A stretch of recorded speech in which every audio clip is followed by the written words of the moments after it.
রক্তিমপুর গ্রামে চায়ের আড্ডায় গ্রামবাসীরা যে যার মতো আড্ডায় ব্যস্ত। ও তোমরা এটা চা দিও তো। দিছি ভাই, একটু দেরি হবে। দেরি হবে তো 3টা সিগারেট গুলো দাও। দিছি ভাই। হ্যাঁ ভাই জানিস, আরে গায়ে কথা নাই কথা। তুই কি করেছিস জানিস? ও আমাদের পিছনে ও আমাদের ভালো ছাত্র, আমার নাম আছে 4-5টা টিউশন লাই। আমি সেই যুগের মাধ্যমিক দিয়েছিল, কিছু না পড়ে 5 ডিভিশন পেলে। আই না করে ভাব। হ্যাঁ শুনলে ভাই, একটা মুরব্বী সাইকেল চালিয়ে যাচ্ছিল, একটু বাগানের ওখানে গড়গড়ানি করে পড়ে যাচ্ছিল। রাস্তা ধারে ছেলে গেল বলছে মুরব্বী তাকে মারতে এসেছিল। তুই বের কি বলিস? আমরা ভাই পালিয়ে এসছি। তোরা তো এমনি সবই বলছে, আমারটা জানিস?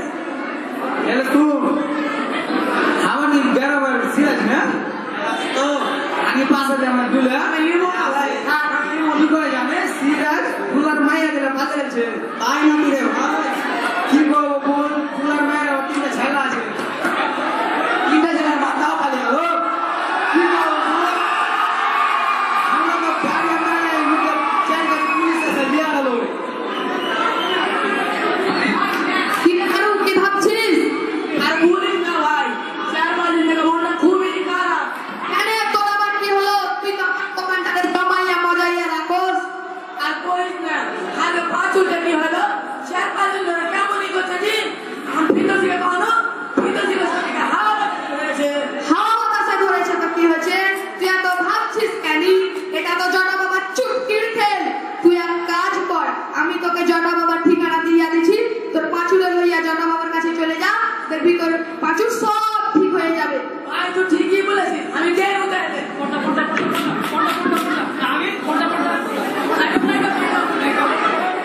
সবই দোকানি করিলে 5 মিনিটে জোটা বাবার কাছে সব জোটা বাবার কাছে করিয়া তোমার তো ঘেরা লেখা আছে। তুমি দেখো আমার ছেলের কি অবস্থা, তুমি যাও জোটা বাবার রেখে আমি যেতে পারবো না। তুই ঠিকই তো বলি, আমি কেন জোটা বাবার কাছে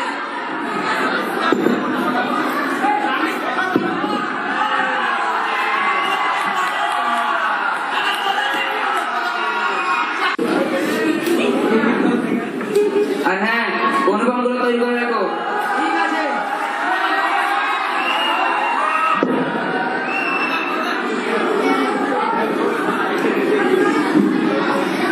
হ্যালো ফিরদৌসী, তুমি অনুপাতগুলো তৈরি করো। জটা বাবা বললো তুমি অনুপাত তৈরি করে রাখতে, আমি তাহলে জটা বাবাকে নিয়ে আসছি। আচ্ছা ঠিক আছে, আসো। এরকম যদি করতে হয় তাহলে আমাদের কিছু ভাবতে হয় না। ঠিকই বলেছো বৎস, তুমি ঠিকই বলেছো। আচ্ছা একটা কাজ করতে অনুপমগুলো দাও। এই নে অনুপাত।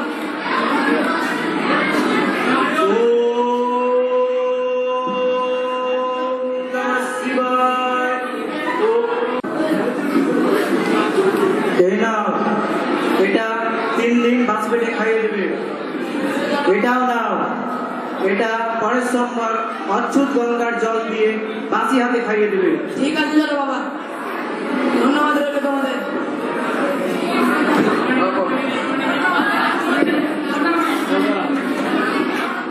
বেটা পাঁচু, এ পাঁচু, বেটা পাঁচু,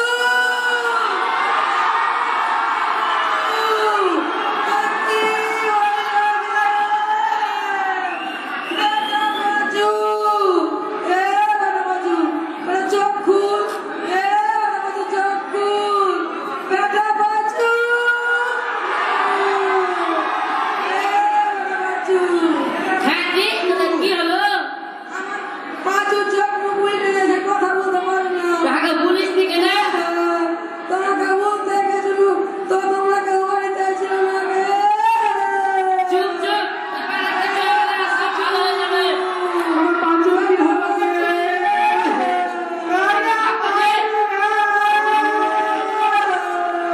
বেটা বলে চোখ খুল, তুমি কি ছাপাচ্ছি?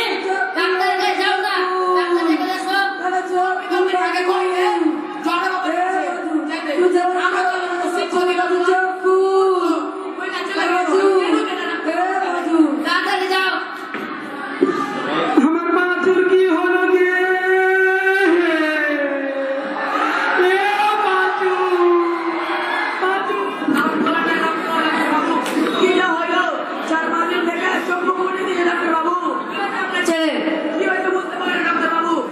আমার ফিরদৌসি বললো আমাকে হাওয়া বাজাতে হয়েছে ডাক্তারবাবু।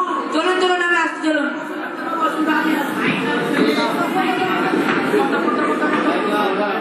দেখুন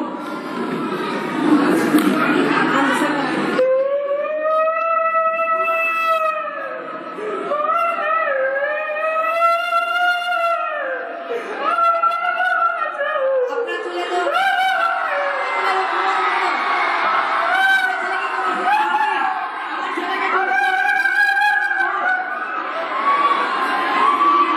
চিন্তার কোনো কারণ নেই, রোগ দিয়েছেন তিনি, রোগ সারবেন না তিনি। চিন্তার কোনো কারণ নেই, আপনার ছেলেকে জলদি হয়েছে, আমি দিল আপনার ছেলেকে সুস্থ করে দিল। চোখ খুলবে না। ডাক্তারবাবু আমার ছেলেকে একটু ভালো আচ্ছা, দেখছি।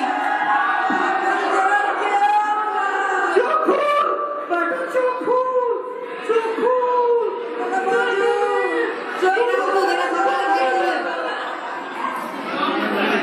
আরে না, রাতে খাওয়ার আগে খাইয়ে দিবেন। এবারে কেমন আছে? আল্লাহর রহমতে খুব ভালো আছে, তুমি দোয়া করিও আমার পেটে যেন সুস্থ হয়ে যায়। ঠিক আছে, দোয়া করবো আল্লাহর মধ্যে ভালো হয়ে যাবে।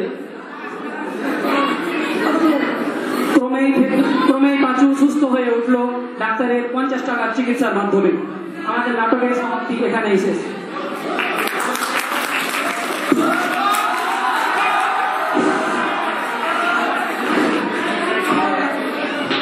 সবাই চলে এসো স্টেজে।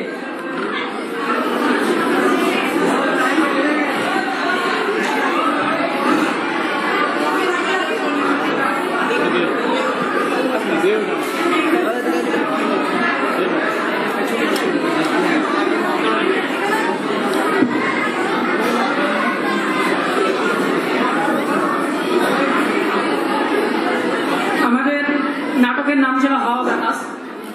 মূলত নাটকটা আমাদের মালদা মুর্শিদাবাদের গ্রাম্য পরিবেশের পরিস্থিতি তুলে ধরা হয়েছে।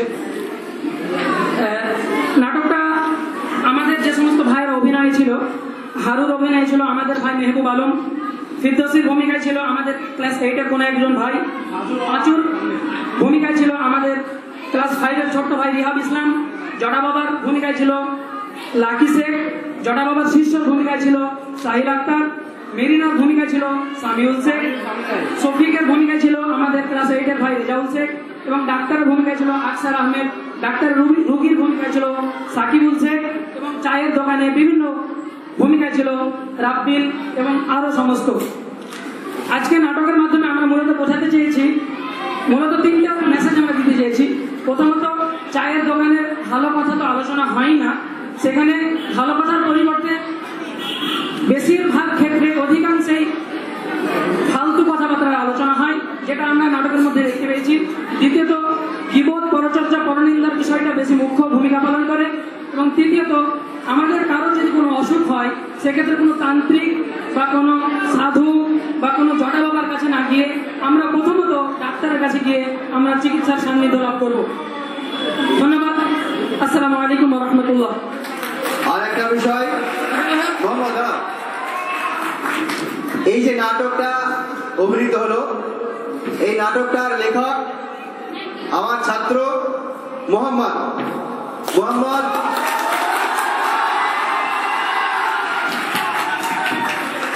আল আমিন মিশন থেকে উচ্চ মাধ্যমিক পাশ করে এখন মেডিকেলের এন্ট্রান্স টেস্ট নিট সেই পরীক্ষার কোচিং নিচ্ছে, এবং তার সঙ্গে সঙ্গে আমাদের 9-10-এর ছেলে মেয়েদের যা সমস্যা, সেই সমস্যার সমাধানের জন্য গাইড আকারেও থাকছে যতদিন না পর্যন্ত মেডিকেলে চান্স পাচ্ছে। ইনশাল্লাহ আমরা সবাই দোয়া করি এরকম প্রতিভাবান ছেলেরা যাতে দ্রুত মেডিকেলে চান্স পেয়ে আমাদের চিকিৎসা জগৎকে আরো অগ্রগতির শিখর নিয়ে যায়।